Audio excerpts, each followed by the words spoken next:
Malaikat itu ketika bangga, ya Allah apa ada orang yang imannya di atas kita? Jawabnya Allah ada. Siapa? Ya orang-orang kudus kata Allah itu. Kira-kira gitu. Kenapa? Ya betul.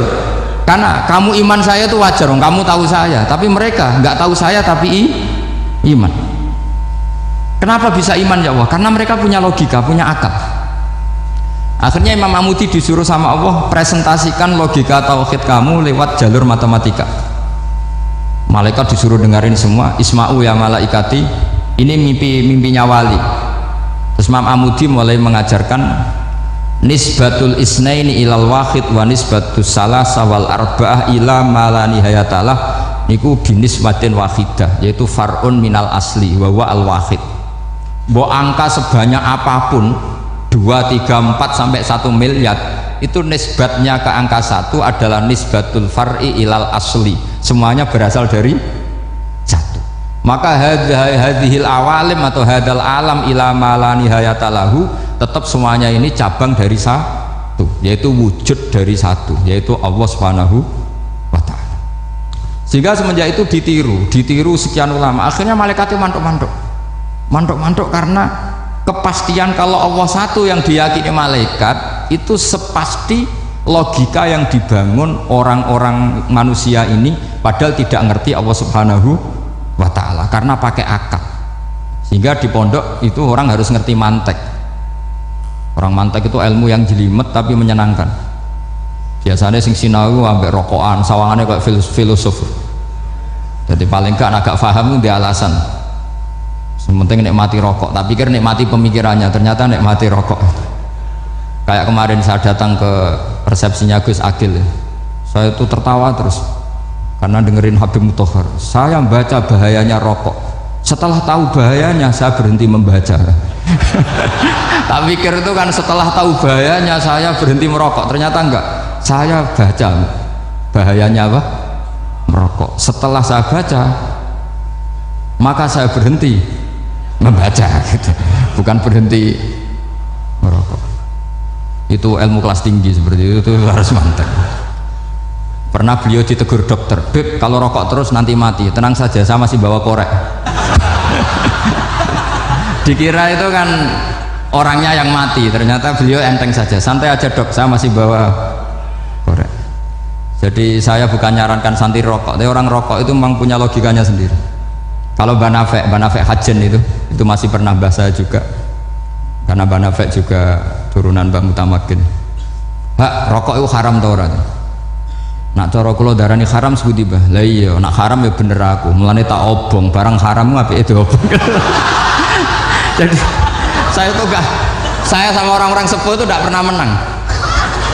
Jadi apa ya? Mereka itu orang yang sudah lama gimana ya, mau dikatakan bulat itu ya, tapi memang nggak pernah kalah mereka. Ada satu kiai masih misananya Banafek, ini rokok 2 katanya. Bagi yang nggak ngerokok berarti membiarkan 2 haram masih. Bagi yang merokok berarti mengurangi haram. Kalah lagi saya. Jadi saya tuh pernah dibully 2 mbah saya karena 2 mbah saya ini rokok semua.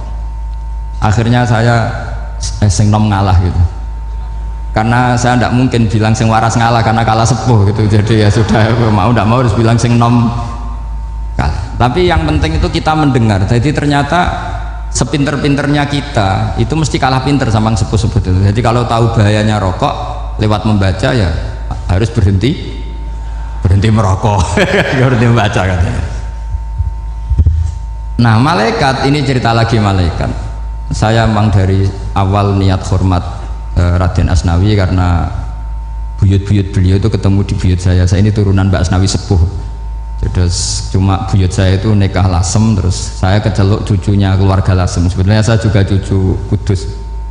Tapi terus alhamdulillah sekarang kembali karena buyut saya menyuruh saya ngajar di Damaran, terus sampai sekarang saya ngajar di Damaran. Tapi buyut saya itu masih lahir di Damaran. Namanya Mbak Hafsah, itu Hamsah binti Maksum bin Soleh bin Asnawi sepuh. Sama seperti nasab di sini Raden Asnawi, Mbak Abdul Husnan, terus Nyai Ayu Sofiyah, terus Mbak Raden Asnawi. Saya mau cerita, jadi ilmu itu lebih keren kita. Sehingga Rasulullah SAW pernah ngendikan, saya ini rindu sekali li ikhwani, kata Nabi itu ikhwani. Kata sahabat bilang, alasna ikhwanaka ya Rasulullah, bukankah kita ini saudara kamu, saudara engkau ya Rasulullah? Tidak, antum ashabi, kamu itu sahabat saya. Siapa teman-teman kamu itu ya Rasulullah? Yaitu kaumun yang tidak melihat saya kemudian iman kepada saya. Jadi mereka seperti kita semua di Kudus ini tidak melihat Rasulullah SAW, tapi iman sama Nabi. Dan ketika malaikat yubahi bikum malaika, Allah bangga dengan malaikatnya, membanggakan kita. Sampai malaikat tuh sentimen, kok bisa ya Allah? Ya karena tadi, kamu iman sama saya wajar, karena kamu melihat surga, melihat neraka, melihat aras. Sementara orang Kudus coba ngelihat apa? Paling simpang 5, apa simpang 7 itu. Tapi imannya nggak kalah dengan malaikat. Kenapa nggak kalah? Karena tadi kita diajarkan bahwa nisbatul isnaini wassalasah wal arba'ah ila ma la nihayatalaha itu sama-sama nisbatul far'i ilal asli. Tetap yang asli adalah angka 1. Jadi nggak mungkin aslu hadhil asya nggak dari Allah, itu nggak mungkin, tetap dari zat yang satu. Kemudian tentu ini bukan nisbatul walad ilal walid, anak ke bapak, tentu enggak, tapi nisbatul khaliq sama makhluk. Tapi apapun itu pasti satu.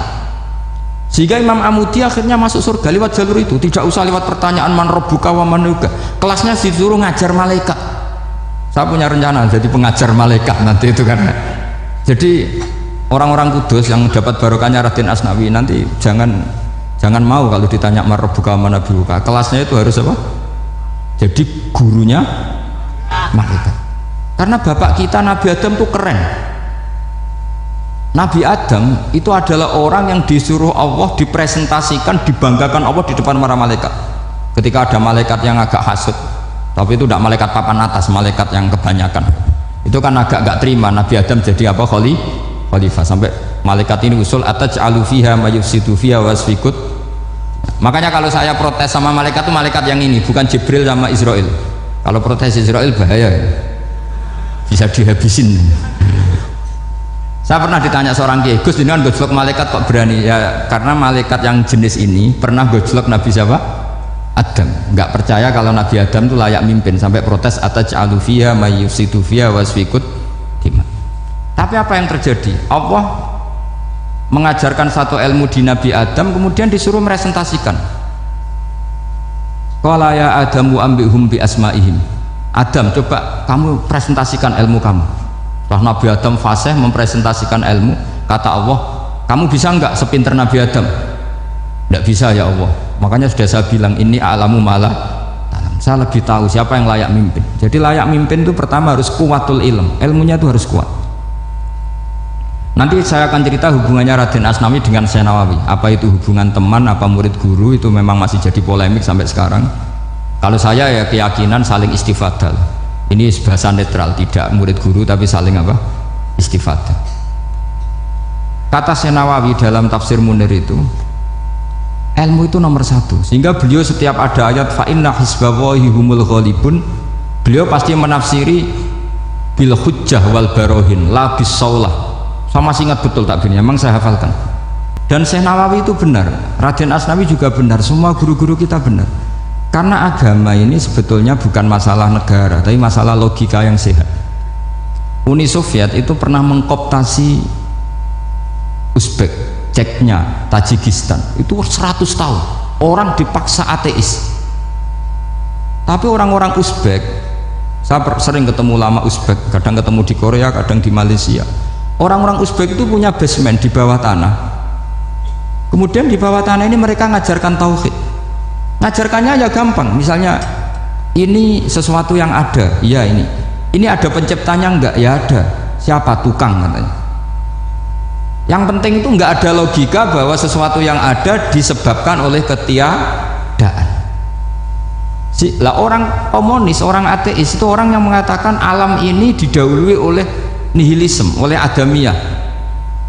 Masuk akal enggak sesuatu yang ada, penciptanya sesuatu yang tidak. Sehingga orang anak-anak Uni Soviet itu nggak pernah kepikiran membenarkan ateis, itu nggak pernah. Bareng Uni Soviet ada itu glasnost perestroika itu kemudian hancur, semuanya langsung menjadi negara Islam, termasuk Uzbek, Tajikistan, karena diajari ilmu. bahwa ilmu itu yang nggak pernah kalah oleh negara.